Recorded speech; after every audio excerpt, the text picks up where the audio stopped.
षष्ठो अध्याय धूर्मलोचन वध।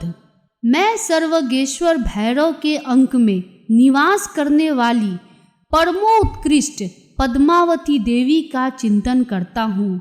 वे नागराज के आसन पर बैठी हैं। नागों के फनों में सुशोभित होने वाली मणियों की विशाल माला से उनकी देहलता उद्भासित हो रही है। सूर्य के समान उनका तेज है।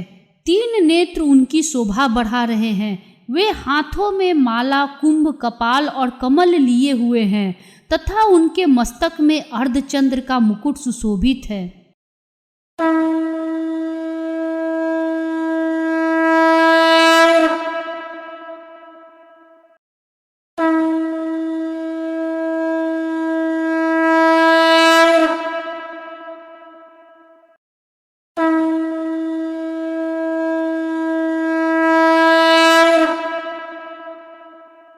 ऋषि कहते हैं, देवी का यह कथन सुनकर दूत को बड़ा अमर्ष हुआ और उसने दैत्यराज के पास जाकर सब समाचार विस्तार पूर्वक कह सुनाया। दूत के उस वचन को सुनकर दैत्यराज कुपित हो उठा और दैत्य सेनापति धूर्मलोचन से बोला, धूर्मलोचन, तुम शीघ्र अपनी सेना साथ लेकर जाओ और उस दुष्टा के केस पकड़कर घसीटते हुए उसे बलपूर्वक यहाँ ले आओ।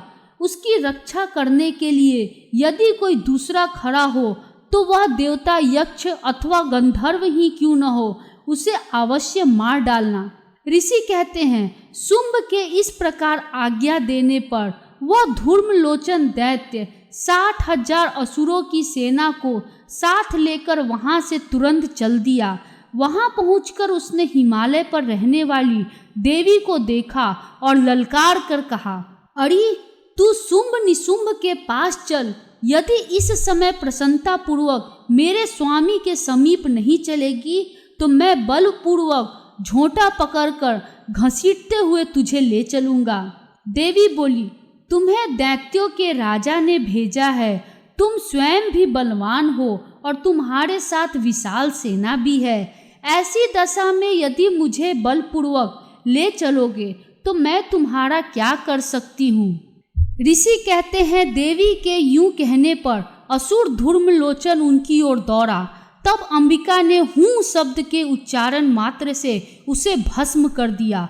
फिर तो क्रोध में भरी हुई दैत्यों की विशाल सेना और अंबिका ने एक दूसरे पर तीखे साए को शक्तियों तथा फरसों की वर्षा आरंभ की। इतने में ही देवी का वाहन सिंह क्रोध में भरकर भयंकर गर्जना करके गर्दन के बालों को हिलाता हुआ असुरों की सेना में कूद पड़ा।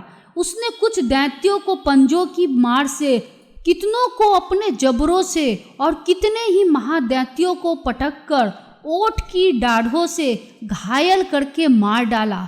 उस सिंह ने अपने नखों से कितनों के पेट फाड़ डाले और थप्पड़ मारकर कितनों के सिर धड़ से अलग कर दिए।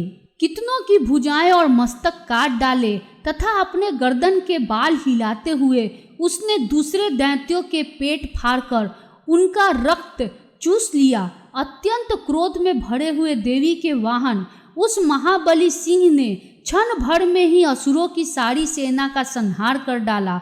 शुंभ ने जब सुना कि देवी ने धूर्मलोचन असुर को मार डाला तथा उसके सिंह ने सारी सेना का सफाया कर डाला, तब उस दैत्य राज को बड़ा क्रोध हुआ। उसका ओठ कांपने लगा।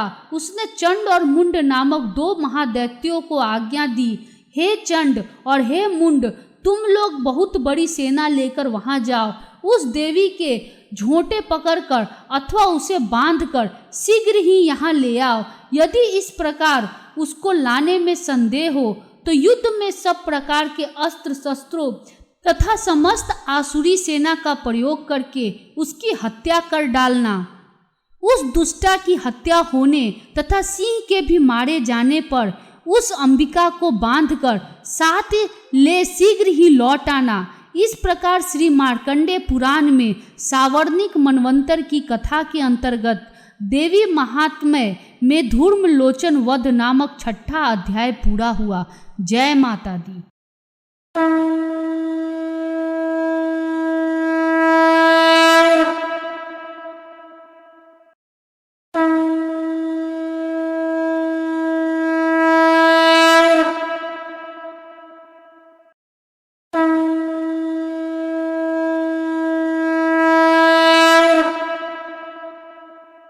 सप्तमों अध्याय चंड और मुंड का वध। मैं मातंगी देवी का ध्यान करता हूँ। वे रत्नमय सिंहासन पर बैठकर पढ़ते हुए तोते का मधुर शब्द सुन रही हैं। उनके शरीर का वर्ण श्याम है। वे अपना एक पैर कमल पर रखे हुए हैं और मस्तक पर अर्धचंद्र धारण करती है तथा कलहार पुष्पों की माला धारण किए वीणा बजाती हैं।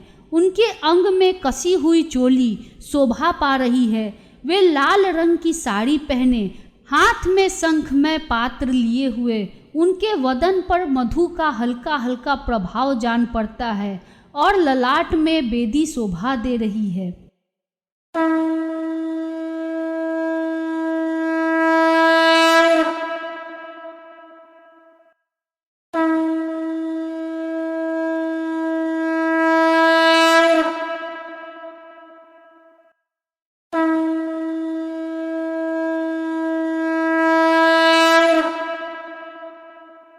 ऋषि कहते हैं, तदंतर शुंभ की आज्ञा पाकर वे चंड मुंड आदि दैत्य चतुरंगनी सेना के साथ अस्त्र शस्त्रों से सुसज्जित हो चल दिए। फिर गिरिराज हिमालय के सुवर्ण में ऊंचे शिखर पर पहुंचकर उन्होंने सिंह पर बैठी देवी को देखा। वे मंद मंद मुस्कुरा रही थी। उन्हें देखकर दैत्य लोग तत्परता से पकड़ने का उद्योग करने लगे। किसी ने धनुष तान लिया, किसी ने तलवार संभाली और कुछ लोग देवी के पास आकर खड़े हो गए। तब अंबिका ने उन शत्रुओं के प्रति बड़ा क्रोध किया। उस समय क्रोध के कारण उनका मुख काला पड़ गया, ललाट में भौएं टेढ़ी हो गई और वहां से तुरंत विकराल मुखी काली प्रकट हुई जो तलवार और पास लिए हुए थी। वे विचित्र खटवांग धारण किए और चीते के चर्म की साड़ी पहने हुए मुंडों की माला से विभूषित थी। उनके शरीर का मांस सूख गया था, केवल हड्डियों का ढांचा था जिससे वे अत्यंत भयंकर जान पड़ती थी। उनका मुख बहुत विशाल था। जीभ लपलपाने के कारण वे और भी डरावनी प्रतीत होती थी। उनकी आंखें भीतर को धंसी हुई और कुछ लाल थी। वे अपनी भयंकर गर्जना से संपूर्ण दिशाओं को गुंजा रही थी। बड़े बड़े दैत्यों का वध करती हुई वे कालिका देवी बड़े वेग से दैत्यों की उस सेना पर टूट पड़ी और उन सब को भक्षण करने लगी। वे पार्श्व रक्षकों, अंकुशधारी महावतों, योद्धाओं और घंटा सहित कितने ही हाथियों को एक ही हाथ से पकड़कर मुंह में डाल लेती थी। इसी प्रकार घोड़े, रथ और सारथी के साथ रथी सैनिकों को मुंह में डालकर वे उन्हें बड़े भयानक रूप से चबा डालती थी। किसी के बाल पकड़ लेती, किसी का गला दबा देती, किसी को पैरों से कुचल डालती और किसी को छाती के धक्के से गिराकर मार डालती। वे असुरों के छोड़े हुए बड़े बड़े अस्त्र शस्त्र मुंह से पकड़ लेती और रोष में भरकर उनको दांतों से पीस डालती थी। काली ने बलवान एवं दुरात्मा दैत्यों की वह सारी सेना रौंद डाली, खा डाली और कितनों को मार भगाया।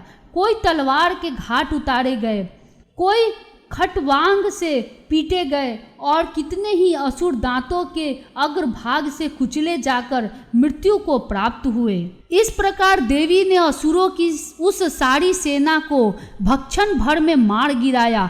यह देख चंड उन अत्यंत भयानक काली देवी की ओर दौड़ा तथा महादैत्य मुंड ने भी अत्यंत भयंकर बाणों की वर्षा से तथा हजारों बार चलाए हुए चक्रों से उन भयानक नेत्रों वाली देवी को आच्छादित कर दिया। वे अनेकों चक्र देवी के मुख में समाते हुए ऐसे जान पड़े मानो सूर्य के बहुतेरे मंडल बादलों के उदर में प्रवेश कर रहे हों। तब भयंकर गर्जना करने वाली काली ने अत्यंत रोष में भरकर विकट अट्टहास किया।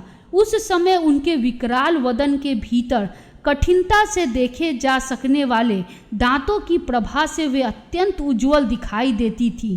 देवी ने बहुत बड़ी तलवार हाथ में ले हंग का उच्चारण करके चंड पर धावा किया और उसके केस पकड़कर उसी तलवार से उसका मस्तक काट डाला। चंड को मारा गया देखकर मुंड भी देवी की ओर दौड़ा। तब देवी ने रोष में भरकर उसे भी तलवार से घायल करके धरती पर सुला दिया। महापराक्रमी चंड और मुंड को मारा गया देख मरने से बची हुई बाकी सेना भय से व्याकुल हो चारों ओर भाग गई। तदंतर काली ने चंड और मुंड का मस्तक हाथ में ले चंडिका के पास जाकर प्रचंड अट्टहास करते हुए कहा, देवी, मैंने चंड और मुंड नामक इन दो महापशुओं को तुम्हें भेंट किया है। अब युद्ध यज्ञ में तुम शुंभ और निशुंभ स्वयं ही वध करना। ऋषि कहते हैं, वहां लाए हुए उन चंड मुंड नामक महादैत्यों को देखकर कल्याणमयी चंडी ने काली से मधुर वाणी में कहा, देवी, तुम चंड और मुंड को लेकर मेरे पास आई हो, इसलिए संसार में चामुंडा के नाम से तुम्हारी ख्याति होगी। इस प्रकार श्री मार्कंडेय पुराण में सावर्णिक मनवंतर की कथा के अंतर्गत देवी महात्म्य में चंड मुंड वध नामक 7वां अध्याय पूरा हुआ। जय माता दी।